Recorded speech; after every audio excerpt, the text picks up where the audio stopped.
Dear collectors, in today's video we will look at a very special fountain pen, the Michel Perchin Fabergé Coronation Blue Ice. This limited edition is inspired by the opulent craftsmanship of Peter Carl Fabergé's Imperial Eggs. Released in 1997, so nearly 30 years ago, to commemorate the 100th anniversary of the famous Fabergé Coronation egg, this pen was produced in a limited edition of only 1,000 pieces. Now, I'm pretty sure you've heard or even maybe seen a Fabergé egg, but I'm also quite sure you've never seen a Fabergé fountain pen. So in this video, we will do an unboxing, take a look at the details of the pen, and also compare it to fountain pens from other brands.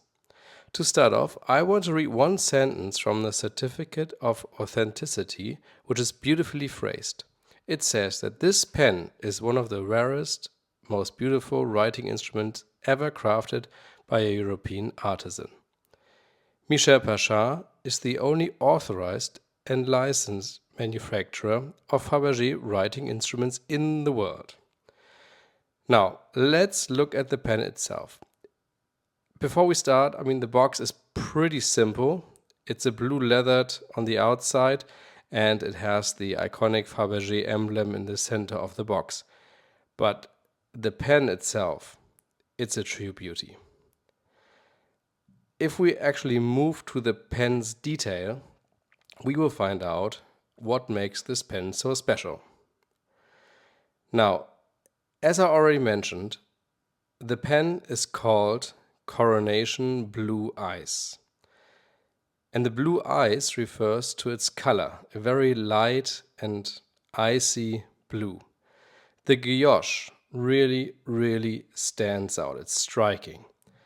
And if you look at that angle, the silver trimmings work beautifully in combination with the icy blue color.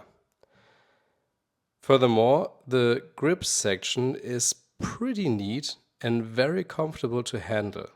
The brushed silver looks fantastic and also goes very well with the icy blue. The guilloche pattern that you see on the pen is also featured in the original Fabergé masterpieces, the Fabergé Eggs. These are design elements that Michel Perchin clearly picked up and translated into the pen's design. Now let's move on to the cap and trims. We have a sterling silver cap ring engraved with the words Fabergé, which is obviously iconic as the pen's overall design. What may come to you as a surprise is that the pen was made in Germany. Furthermore, we see the serial number also engraved in the cap ring. Now, the clip design is quite simple with a leaf-shaped ending. The beautifully crafted cape top is once again inspired by the Fabergé eggs with detailed sterling silver work, and I think it works really well, and it's very cool mix of calm guilloche and some more sophisticated trimmings on the cap top. Now returning to the body and that stunning guilloche, it really sparkles in light, I have to say, wow. Looking at the structure of the body, you might assume that this is a piston-filling fountain pen. However, that's not the case. It looks like there's an individual cone to turn, but there isn't, which is a bit disappointing, I have to say, since I do love piston-filling fountain pens. That said, returning to the grip section, I find it well matched and very pleasant to hold. And when we open the pen, we see that it uses obviously then a cartridge for the ink, which, don't get me wrong, it's a reliable and smooth system.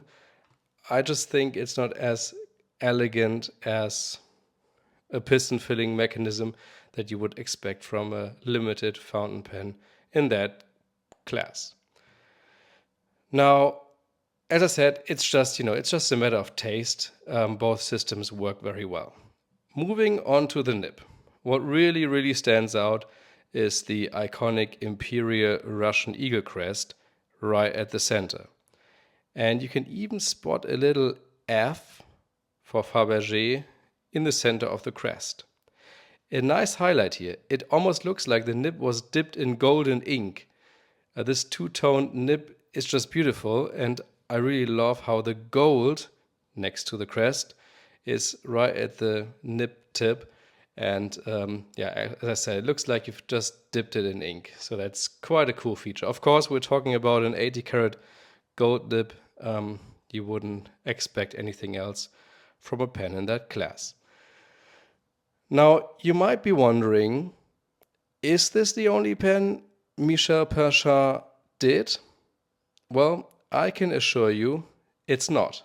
Now, let me show you 3 other releases that, in my opinion, are even more striking and unique. We have the Imperial Green with gold trims. We have a fantastic Imperial Red, also with gold trims. And finally, an Imperial Blue with silver trims. I would even say that these 3 have an even stronger visual connection to the Fabergé Eggs, especially when you look at the cones. I kind of already feel and see the Fabergé Eggs sitting right at the end of the pen. Now, I probably don't need to mention that the Guilloché again is just fantastic. All different, but very, very beautiful. Now, let's place the Blue Eyes pen in contrast to fountain pens from other brands. We start obviously at the bottom with the Michel Perchin. Next we have the Montblanc Writer's Edition Arthur Conan Doyle, followed by the very special Namiki, the Rakucho and Cherry Blossom from 1996, a very unique marquee pen. And finally at the top we have the Pelikan Concerto in a very dark and rich blue. Now, in terms of size, they are all comparable. The Fabergé and the Montblanc appear to be the largest. However, the difference in weight is more significant. We have the Michel Perchin at 63 grams, the heaviest among them, followed by the Montblanc at 44 grams, then the Pelikan at 38 grams, and finally the Namiki, the lightest, at only 28 grams. Which is basically nothing. You can't even feel it. I mean, those that use marquee pens, especially Dunhill Namiki, you know, but for the remaining, that's something very special. Let's look at the nibs. We have the beautiful two-toned Michel Perchin nib that we saw in the close-up just a few minutes ago. Very beautifully done and also very unique artwork. We have a very, very cool ruthenium-coated gold nib on the doily, which I really like. It's that dark, very dark tone. A rather simple yellow gold nib by Dunhill, beautiful, with a heart as a breathing hole. And again, a two-tone Pelikan nib at the Pelikan Concerto.